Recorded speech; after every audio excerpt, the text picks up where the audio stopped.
নমস্কার বন্ধুরা, আমার চ্যানেলে সবাইকে স্বাগত। আশা করি সবাই ভালোই আছেন।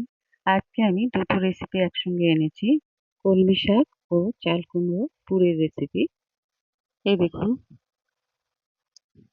দুটো রেসিপি একসাথে শেয়ার করছি।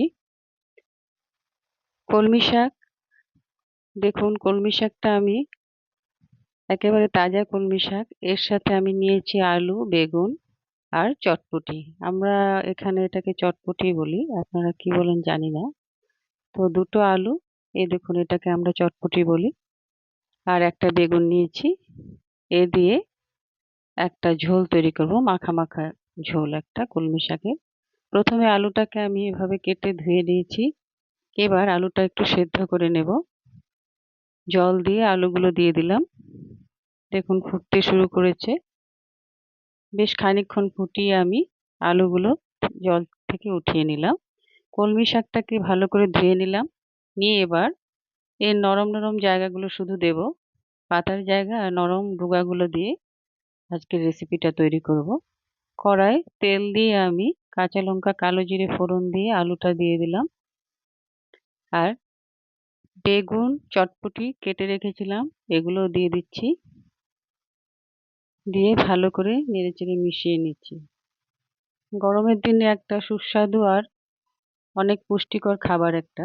হলুদ গুঁড়ো দিয়ে দিলাম। এবার এতে কোনো মশলার ব্যবহার আমি করিনি, শুধু হলুদ দিয়ে এটা হবে। হলুদ দিয়ে দিয়েছি। এবার কলমি শাকটাকেও দিয়ে দিলাম, এভাবে কেটে নিয়েছি দেখুন। কলমি শাক দিয়ে আমি স্বাদ মতো নুন দিয়ে দিলাম। এবার একটু নেড়ে চেড়ে এটাকে রান্না করে নেব একটু সময় নিয়ে। এই খাবারটা সত্যি খেতে ভালো আর অনেকটা সস্তায়, সবাই খেতে পারে দেখুন। আর শরীরের জন্য অনেক উপকারী। গরমকালে খেতে ভালোই লাগে। দেখুন অনেকটা জলও বের হয়েছে এর থেকে। বেশ হয়ে গেছে সমস্ত তরি তরকারিগুলো সেদ্ধ, তাই জল দিয়ে দিলাম। এবার এবার কিছুক্ষণ ফুটিয়ে এটাকে আমি নামিয়ে নেব। তবে নামানোর আগে এতে সামান্য পরিমাণে চিনি দিয়ে দিলাম। দেখুন তৈরি হয়ে গেছে।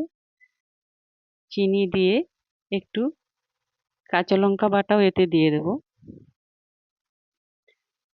দেখুন দিয়ে দিলাম কাঁচা লঙ্কা বাটা। দিয়ে এটাকে নেড়ে চেড়ে নামিয়ে নেব। দেখুন আজকের আমার এই কলমি শাকের রেসিপিটা তৈরি হয়ে গেল। আপনারাও কি এভাবেই তৈরি করেন? অবশ্যই জানাবেন। দেখুন কেমন লাগলো আমার আজকের এই কলমি শাকের রেসিপি, অবশ্যই আমাকে জানাবেন। আর এদিকে নিয়েছি আমি চাল কুমড়ো। চাল কুমড়োটাকে এইভাবে কেটে নিয়েছি। কেটে ভাপিয়ে নিয়ে এতে আমি নুন মিষ্টি মাখিয়ে রেখেছি। দেখুন কিছু ভাজা করব আর কিছু পুর করব। তারপর এতে আমি সর্ষে বাটা বেটে এর ভেতর ভরে নিয়েছি। এভাবে দেখুন, এটাও খেতে দারুণ লাগে। আর শুধু শুধু পুর, ভেতরে পুর না দিয়েও শুধু ভাজাটাও ভালো লাগে খেতে, তাই আমি দুভাগেই করেছি। কিছুটা পুর করেছি আর কিছুটা এমনি ভাজা করেছি, দারুণ খেতে হয়। দেখুন সমস্ত ভরে নিয়েছি আমি, সর্ষে বাটা ভরে দিয়েছি চাল কুমড়োর ভেতর। শুধু সর্ষে, চাল, কাঁচা লঙ্কা, নুন মিষ্টি দিয়ে বেটে নিয়েছি। এবার এক এক করে ভেজে নিচ্ছি।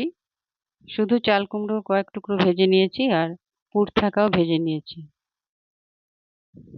আর একেবারে কচি চাল কুমড়ো, এগুলো ভাজা এভাবে খেতে দারুণ লাগে। আর গোলাটা আমি বেসনের গোলায় ডুবিয়ে নিয়ে ভেজেছি এগুলো। গোলাটা যে কেউ যে কোনো ধরনের আটা দিয়েও কেউ করে, কেউ চালের গুঁড়োও দেয়। দেখুন এভাবে আমি সুন্দর লাল লাল করে ভেজে নিয়েছি। কেমন লাগলো অবশ্যই জানাবেন। সবাই সুস্থ থাকুন, ভালো থাকুন। আবার দেখা হবে পরের ভিডিওতে। এভাবেই আমার সঙ্গে থাকুন। ধন্যবাদ।